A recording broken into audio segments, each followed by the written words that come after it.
시청자 여러분 안녕하세요. 절대성TV 문상희입니다. 이번 시간에도 지난 시간에 이어서 생명과 관련해서 소개해 보기로 하겠습니다.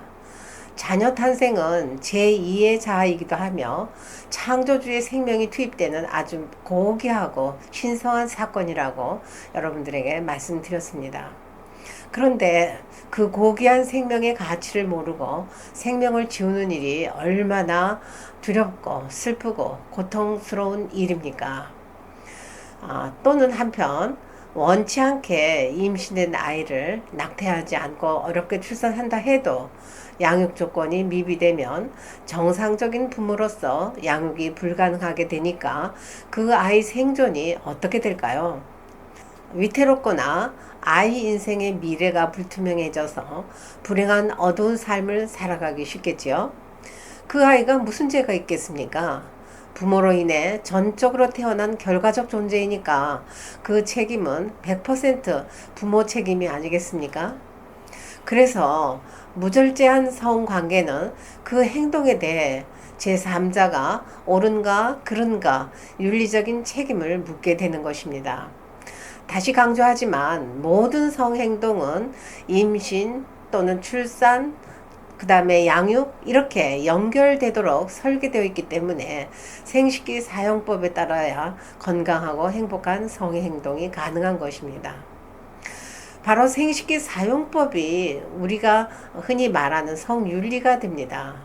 또 그 성윤리에 따르는 것이 바로 성의 질서가 유지되는 것이죠. 성의 질서를 따르면 부모도 자녀도 함께 불행한 삶을 막을 수 있게 됩니다. 생식기 사용법은 어떤 시대나 또는 인종이나 국가 그리고 사상, 문화를 초월해서 누구나 보편적으로 따라야 하는 당연한 원칙입니다. 어떤 존재물도 설계도에 따라 사용한다는 것은 시대가 아무리 변해도 영원히 달라지지 않는 것과 같은 이치입니다. 그 설계도는 우리의 성행동을 구속했거나 억압하는 것으로 느낄 수 있겠지만 그 목적은 생명을 보호하고 우리 삶을 행복의 삶으로 인도하기 위한 그런 보편적인 법칙입니다. 마치 교통법규가 구속으로 느껴져서 신호를 무시하고 달리면 큰 사고로 이어져 서로의 생명을 잃을 수 있는 것과 같은 이치이죠. 임신, 출산에 책임을 진다는 것은 구속이나 억압이라고 생각하고 바로 성해방이 인권이라고 외치면서 방종적인 성행동을 하는 그 결과는 모두 그 사람의 질병과 또는 고통과 불행에 처한다는 것을 우리 주변에서 쉽게 알 수 있습니다. 성규범을 지켜야 하는 생리적인 이유 또는 생식적인 이유가 또 있습니다.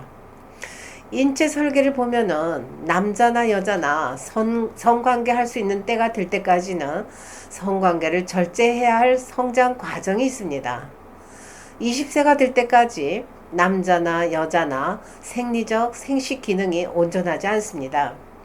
남자는 자위나 성행위를 통해서 정자를 배출하기 시작한다면 정자를 형성하는 데 필요한 성호르몬 분비 때문에 성장 호르몬 분비가 줄어들게 되어 있습니다. 그래서 충분히 성장하기 어렵다는 얘기죠. 여자는 자궁 내 주름이 충분히 만들어져야 임신했을 때 아기가 충분히 클 만큼 성장 가능하지만 10대 때는 자궁 내 주름이 50% 밖에 생성되지 않거든요. 그래서 이때 만약에 임신이 된다면 아이가 제대로 성장하기가 어렵습니다. 요즘 학교에서 성적 자기결정권에 대해서 학생들이 배우고 있습니다. 그리고 또 피임도 배우고 있죠. 10대도 성인처럼 성행동이 가능하니까 스스로 선택해서 서로 동의하에 언제든지 또는 누구라도 서로 합의하면 괜찮다.